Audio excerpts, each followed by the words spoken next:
Bonjour à tous et à toutes. Nous voici le 29e dimanche du temps ordinaire, dimanche de la résurrection, dimanche aussi de la mission, cette semaine missionnaire mondiale que l'Église célèbre chaque année. Nous verrons dans l'Évangile aujourd'hui que c'est surtout la prière qui est mise en avant. Donc on va lire l'Évangile, un évangile qui nous interroge, mais aussi, surtout, qui nous rassure. Mais commençons par une petite prière à l'Esprit Saint. Au nom du Père et du Fils et du Saint-Esprit. Amen. Amen. Saint-Esprit, Seigneur de nos vies, viens dans nos cœurs, viens dans nos pensées, dans nos paroles, dans nos gestes, dans nos actes. Viens inspirer tout ce que nous allons partager. Viens aussi dans les cœurs de ceux qui sont loin de toi, ceux qui sont loin de ta parole. Aide-nous, Saint-Esprit de Dieu. Amen. Amen. Au nom du Père et du Fils et du Saint-Esprit. Amen. Amen. Évangile de Jésus-Christ selon saint Luc. En ce temps-là, Jésus disait à ses disciples une parabole sur la nécessité pour eux de toujours prier sans se décourager. Il y avait dans une ville un juge qui ne craignait pas Dieu et ne respectait pas les hommes. Dans cette même ville, il y avait une veuve qui venait lui demander « Rends-moi justice contre mon adversaire ». Longtemps il refusa. Puis il se dit « Même si je ne crains pas Dieu et ne respecte personne, comme cette veuve commence à m'ennuyer, je vais lui rendre justice pour qu'elle ne vienne plus sans cesse m'assommer. » Le Seigneur ajouta, « Écoutez bien ce que dit ce juge dépourvu de justice. Et Dieu ne ferait pas justice à ses élus, qui crient vers lui jour et nuit? Les fait-il attendre? Je vous le déclare, bien vite il leur fera justice. Cependant, le Fils de l'homme, quand il viendra, trouvera-t-il la foi sur la terre? » Cet évangile replace au cœur de la vie du chrétien la prière comme un fondamental, la prière comme un incontournable. Et cette prière, elle est nourrie par la foi. Et là, Jésus finit l'évangile en se posant une question. Quand le Fils de l'homme reviendra, trouvera-t-il la foi sur la terre? Et cela veut dire en même temps que la foi notre foi est nourrie par la prière, et puis notre prière est portée par notre foi. Donc il y a comme un aller-retour entre la foi et la prière. Et ce qui est intéressant, c'est la parabole que Jésus raconte. Un juge qui ne craint pas Dieu, qui ne respecte pas les hommes, donc il fait toujours à sa tête, mais il finit par céder, à cause de l'insistance de la veuve. Il y a comme un appel à dire, c'est difficile pour un homme de s'entêter trop longtemps. On finit toujours par céder à force d'insistance. Or, Dieu est plus grand que l'homme. Le cœur de Dieu est plus grand que le cœur de l'homme. Et c'est là où on trouve en même temps que là où l'homme finit par céder, combien plus Dieu qui aime les hommes. Le juge, il a cédé pas parce qu'il aimait ou qu'il aimait son travail, qu'il voulait rendre justice, mais il a cédé parce qu'il était agacé à un moment donné. Dieu n'est jamais agacé de nos cris. Dieu n'est jamais fatigué d'entendre nos cris. On peut se rappeler le combat d'Amalek qu'on entendra aussi ce dimanche à la messe, où Moïse, quand il avait les mains levées, son peuple arrivait à gagner le combat. Et quand il baissait, alors le combat se retournait dans le sens inverse. Ça veut dire que notre vie chrétienne, toute la vie chrétienne est portée par la prière. Et la prière, c'est l'essentiel de notre vie chrétienne. Et c'est ce dont nous allons méditer tous ensemble pour voir comment laisser la prière nourrir notre vie et comment est-ce que on est porté par la prière. Oui, je trouve que les images que Jésus emploie sont toujours très très fines psychologiquement. On voit bien comment ça peut peut-être nous arriver. Je sais pas pour vous, mais moi en tout cas je vois bien les moments où ça peut arriver que rendre un service ou tu vas donner même une parole ou quoi que ce soit, mais en fait plus pour te débarrasser de la personne ou plus pour accomplir ton devoir que vraiment par charité. Et j'aime bien le contraste que Jésus montre, en fait, voilà, ce juge inique qui finit tout de même par rendre justice à cette veuve. En plus, la veuve, c'est vraiment une représentation dans la Bible de la personne fragile et faible par excellence, entre guillemets, la veuve, les enfants, les lépreux, c'est vraiment ceux qui sont connotés très vulnérables dans la Bible. Et là, même ce juge inique arrive à rendre justice malgré tout. Donc combien Dieu, qui n'a aucune iniquité en lui, aucune injustice, nous rendra-t-il justice? Alors la question que l'on peut se poser, que en tout cas moi je me pose ce matin, mais qu'est-ce que ça veut dire que Dieu nous fait justice? Qu'est-ce que ça veut dire le fait que Dieu n'attend pas une seule seconde pour faire justice à ses élus, à nous tous qui crions vers lui jour et nuit? C'est vraiment une question qu'on peut se poser. Je sais pas si les frères autour de la table ont une réponse à ça, mais qu'est-ce que ça veut dire Dieu qui nous fait justice? Bon, j'ai pas de réponse à cette question tout de suite, mais elle est bonne, c'est sûr.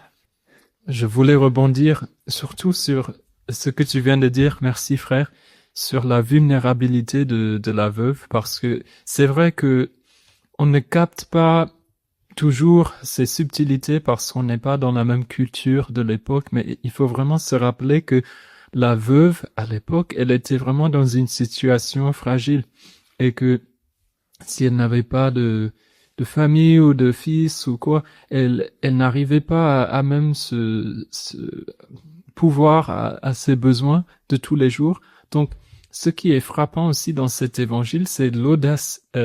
C'est comme elle est tellement audacieuse, même si elle est un peu en marge de la société, mais elle a quand même cette audace d'aller demander la justice. Et donc ça rejoint la question de la justice. Je sais pas si l'autre frère il a des éléments de réponse. Oui, la justice d'un point de vue humain, c'est de rendre à chacun selon ce qui lui est dû. Du côté de Dieu, on sait quand même que la justice, elle est au-delà du simple fait de rendre à chacun selon ce qui lui est dû. La justice de Dieu, c'est vraiment restaurer l'homme dans sa dignité originelle. C'est l'homme blessé par le péché qui est restauré par Dieu, à qui Dieu redonne cette dignité qu'il a perdue par le péché originel. Et je pense que c'est important, cette question, comme relevait le frère à l'instant, parce qu'en fait, dans la question, il y a un autre élément que la justice, c'est que il rend justice à ses élus. Les élus, c'est ceux qu'il a choisis. Et donc, l'homme a été choisi par Dieu. Et c'est intéressant de voir ce que Dieu ne veut pas que l'homme se perde. Et sa justice, justement, c'est l'homme face au péché, l'homme blessé par le péché, qui ne peut pas, par lui-même, arriver à se sauver. Et il a besoin du secours divin. Et c'est ça le Christ qui vient mourir pour sauver l'humanité, pour restaurer la dignité humaine. Et c'est important de savoir aussi que les élus, ils crient vers Dieu jour et nuit. Il y a comme un circuit où l'homme choisi par Dieu ne peut pas se sauver par lui-même, il a besoin du secours de Dieu, mais il faut aussi qu'il se batte. Il faut qu'il travaille lui-même pour bénéficier de cette grâce. Il y a la grâce qui est donnée, mais il faut que l'homme coopère à la grâce. Et ça, c'est important. Donc, prier, ce n'est pas juste s'enfermer dans une église pour réciter toute une litanie de prières. C'est bien de réciter les prières, de dire les prières de l'église, de prier avec l'église, mais c'est surtout très bien aussi de prendre également des moyens humains pour travailler afin de grandir chaque jour. Et le péché n'est jamais simplement une question spirituelle, c'est aussi de l'humain et du spirituel. On est blessé au plan humain et spirituel et il faut tout un travail sur soi et là on a vraiment besoin aussi de la grâce. On prie pour avoir des grâces et il faut qu'on prie encore pour coopérer et mûrir ces grâces en nous. Finalement, la prière est un peu comme le socle de toute notre vie chrétienne. Je me demande aussi s'il n'y a pas un élément de...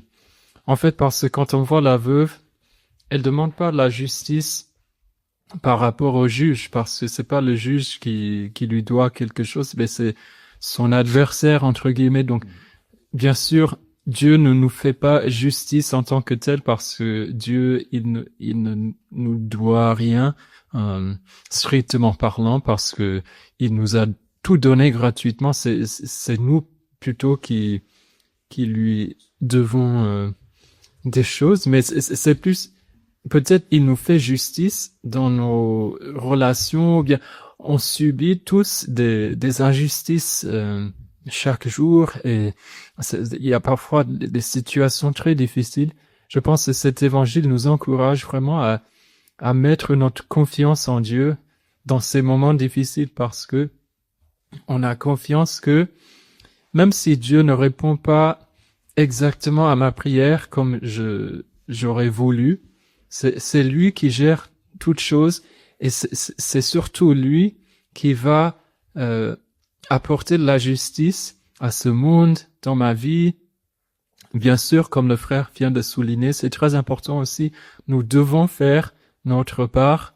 C'est pas juste de tout mettre sur les épaules de Dieu, entre guillemets, mais c'est aussi lui.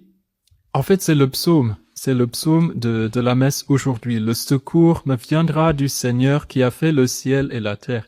Donc, c'est pas d'abord de nos actes ou bien de nos pouvoirs. C'est pas d'abord de là où vient le secours. C'est d'abord de Dieu. Bon, j'ai bien fait de poser la question. On a eu droit à de super développements. Merci à ce que vous venez de dire, parce que moi, ça me fait penser aussi... tout ce que vous avez dit aux lectures de cette semaine. On a commencé la lettre aux Romains de Saint Paul, et il y a ce fameux thème de la justification qui est apportée par la foi et dans la grâce, et donc ça m'aide à faire le lien aussi et de voir que en effet, ce qui est injuste n'est pas d'abord ce que nous commettons ou voire même les injustices qu'on commet, mais c'est aussi le fait que par le péché originel, on a perdu un rapport juste avec Dieu, un rapport juste avec nous-mêmes, un rapport juste avec les autres. La foi, c'est ce qui vient ce don de Dieu qui vient nous remettre dans un état ajusté vis-à-vis de lui.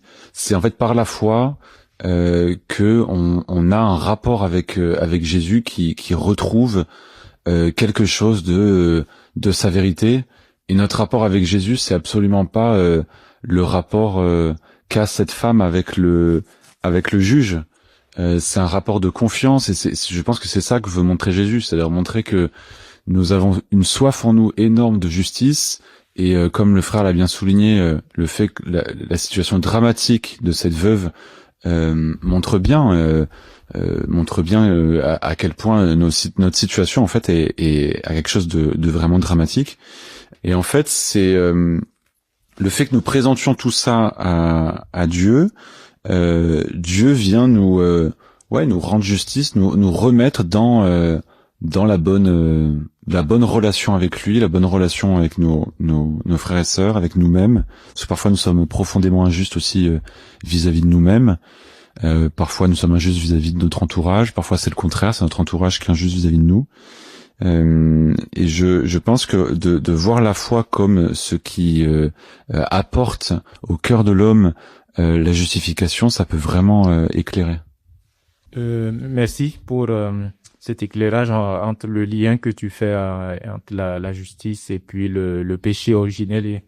Et c'est aussi important de voir que finalement, dans cette relation, il y a aussi ce regard que nous avons face à Dieu. Comment est-ce que le pécheur se regarde face à Dieu? C'est intéressant parce que à la suite de cet évangile, en tout cas dans le texte de Saint Luc, au verset 10, juste après, il y a la parabole du pharisien et du publicain qui montent au temple pour prier, et où le pharisien fait les éloges de lui-même, où il se compare au publicain qui était tête baissée, qui était face à Dieu.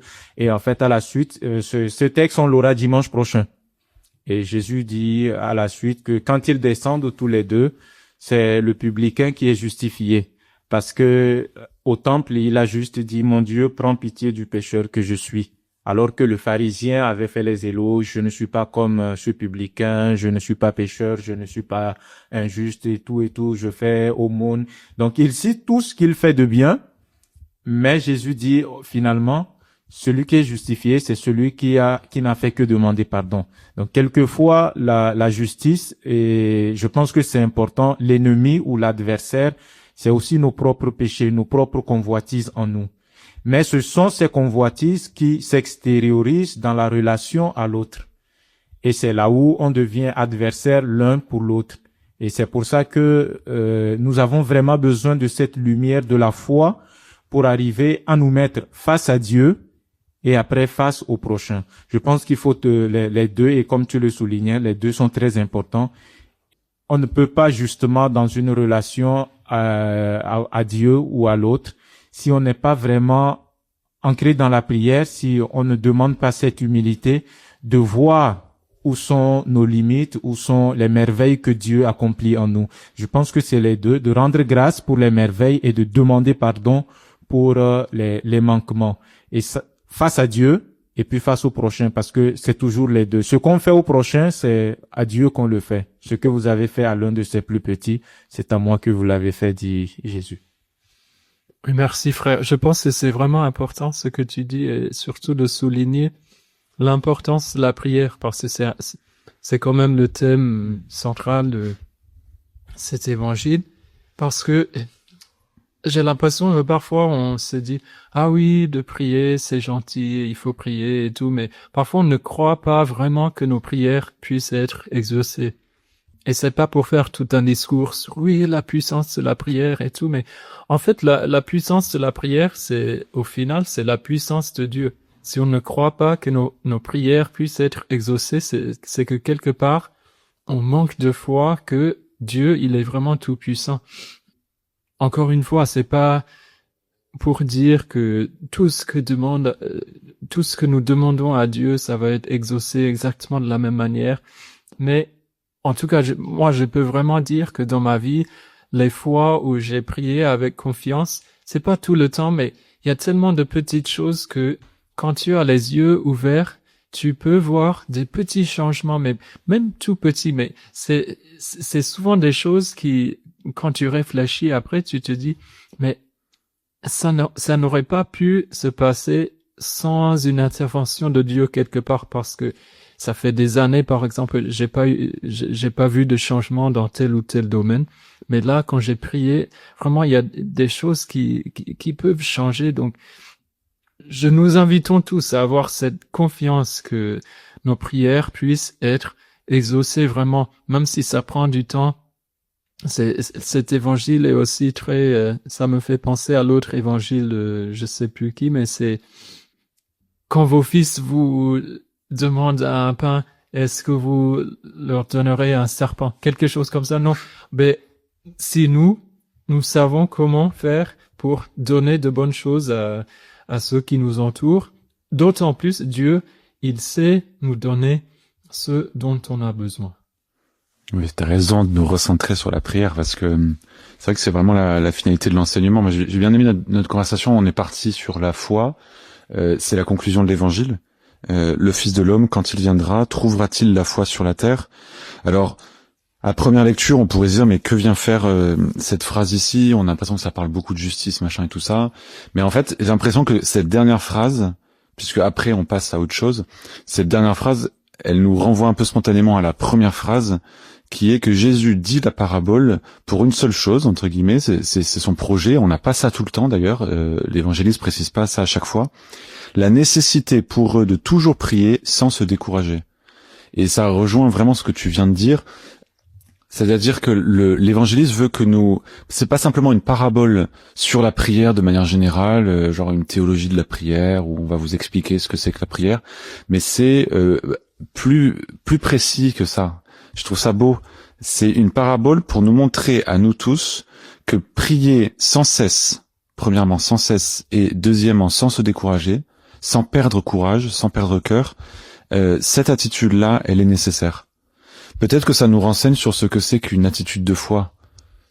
Souvent, alors prier sans cesse, on a du mal à comprendre. On se dit, mais attends, mais je peux pas, j'ai plein d'activités, je peux pas tout le temps prier. Comment est-ce que je fais? Puis je fais quand même déjà le chapelet chaque jour, ou alors je vais à la messe, ou je vais machin, je prie les laudes, ou je sais pas quel autre truc. Non, c'est pas là ce que Jésus nous demande. Il nous invite à rentrer dans une attitude de prière continuelle, de confiance continuelle, qui passera évidemment par des moments où on va rejoindre, comme disait le frère tout à l'heure, la prière de l'Église, et puis des moments où on va dans une prière plus personnelle, plus engagée personnellement. Mais la prière, elle nous fait rentrer dans cette attitude de foi qui est concrètement une attitude de confiance et une attitude d'éveil, d'attention à ce que fait Dieu. Une attitude de l'enfant qui reçoit en fait de tout de son Père. Et nous pouvons vraiment nous laisser rejoindre par cet appel de rentrer dans une prière qui est une attitude de l'âme confiante, l'âme qui est calme au fond d'elle-même, malgré toutes les injustices qu'on peut subir, malgré tous les problèmes qu'on peut traverser, et Dieu sait si on en a, de garder cette attitude du cœur, attitude fondamentale, de rester en paix et en confiance avec Dieu. Oui, de rester en paix et en confiance avec Dieu, c'est cette attitude du cœur, et c'est aussi l'attitude de l'enfant en vis-à-vis de son père. Et c'est là où le parallèle avec la parabole où Jésus explique aussi qu'il faut prier sans cesse, où il dit combien plus votre Père, vous qui savez donner de bonnes choses à vos enfants, combien plus Dieu donnera-t-il le Saint-Esprit à ceux qui le lui demandent. Et c'est intéressant de voir que dans ce parallèle-là, en fait, dans cet évangile, ce que Jésus montre, c'est que on demande, ce qu'il faut demander, et que Dieu donne tout de suite, c'est le Saint-Esprit. Parce qu'au fond, notre prière elle-même est une inspiration du Saint-Esprit. Et c'est là où je trouve le parallèle entre la foi et comme lumière et la prière, le courage de persévérer. Parce qu'une chose est de savoir que Dieu existe et de prier, de lui parler. Et puis une autre, comme tu le soulignais, est de persévérer face aux difficultés, à toutes les souffrances, à ce qui va mal dans le monde, à nos voisins ou à nos gouvernants ou à telle ou telle personne ou à tel enfant, tel membre de famille, où on a l'impression qu'en fait on prie, mais que Dieu reste un peu comme sourd à cette prière-là, où il n'agit pas en fait. Et c'est là où on a vraiment besoin de ce secours du Saint-Esprit pour nous porter et nous mettre vraiment dans la lumière de la foi pour finalement savoir patienter aussi. De prier, c'est ça. Persévérer, c'est aussi savoir patienter. Et c'est là où la foi devient quelque chose qui nourrit notre vie quotidienne. De se dire, ok, je prie, mais ce que je demande, je ne l'ai pas encore. Mais en fait, je ne baisse pas les bras. C'est toujours ça. C'est juste au moment où on pense que bon, on n'obtient rien, on passe à autre chose. C'est peut-être à ce moment qu'on est en train de commettre l'erreur fatale de dire, au fond, les choses vont s'empirer peut-être. C'est peut-être parce qu'on prie que les choses, même si elles n'ont pas changé, qu'elles continuent de garder une certaine stabilité, et que quand on arrête la prière, en fait, ça peut s'empirer. Le problème, c'est que c'est cette lumière de la foi qui nous permet de voir que Dieu agit même au-delà de ce que nous ne voyons pas. Et je pense que ça nous met dans une perspective de confiance, de patience et de confiance, et de dire Dieu sait tout. Dieu prend soin de moi au-delà de tout ce que je traverse comme difficulté. Et aussi dans la dimension ecclésiale, comme tu l'as souligné à l'instant, c'est que notre prière n'est pas isolée de la prière de l'Église. Quand nous prions en Église, et l'Église tout entière porte aussi notre prière personnelle. Et c'est ça la communion ecclésiale que nous avons dans la prière, et qui est quelque chose de très très beau. Et parce que finalement, c'est les enfants de Dieu, ce sont les élus qui crient vers Dieu jour et nuit. C'est toute l'Église qui crie. Et quand un faiblit, les autres sont là pour le porter sa faiblesse, porter ses souffrances. C'est toute la dimension de l'intercession, de la prière d'intercession dans l'Église. Oui, mais merci frère, c'est tout à fait ça. De prier sans se décourager, d'avoir cette attitude de patience, de persévérance. ça rejoint exactement aussi la première lecture de la messe, où Moïse, sa mission, c'est de prier pour ses soldats. Quand il lève les bras et quand il garde les bras levés, les Israélites avancent et continuent à battre les Amalécites, mais quand ils baissent les bras, ça ne marche plus. Donc, bon, c'est une illustration aussi pour nos vies de continuer, même en dépit malgré les difficultés, malgré, oui, si on ne voit pas de changement. On a tous des situations on est peut-être sur le point de désespérer, soit dans nos familles, au travail, même les situations dans le monde qui ne semblent pas bouger. Mais attention, parce que Dieu, il fait son œuvre. On ne voit pas tout et c'est lui qui voit tout. Parce que oui, ici, c'est surtout la prière d'intercession dont on parle. Mais la prière, il faut se rappeler aussi que c'est d'abord une relation personnelle avec Dieu.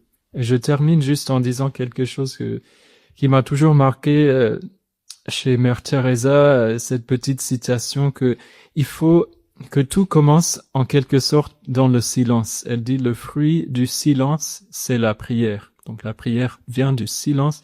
Le fruit de la prière, c'est la foi. Le fruit de la foi, c'est l'amour.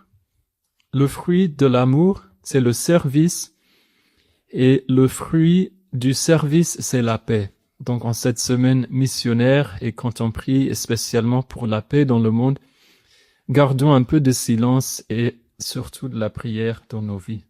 Merci mes frères pour ce moment de partage où nous essayons de recevoir vraiment l'appel de Dieu à prier sans cesse, sans se décourager, l'appel de Dieu à la conversion aussi, à se tourner vers lui avec confiance, c'est ça, la première définition du mot conversion. Fuyons le découragement, fuyons le manque de confiance, le doute, et tournons-nous résolument vers Dieu. Et ça, c'est déjà une attitude missionnaire, comme on le soulignait. La prière est pas du tout étrangère à la mission. Donc, nous pouvons vraiment prier avec confiance. Avec une confiance d'autant plus grande que nous savons qu'elle porte du fruit quelque part dans le monde. C'est Dieu qui gère ça. Donc je vous propose qu'on se tourne ensemble vers Dieu avec la Vierge Marie pour invoquer cette confiance de Dieu. Je vous salue Marie, pleine de grâce, le Seigneur est avec vous. Vous êtes bénie entre toutes les femmes,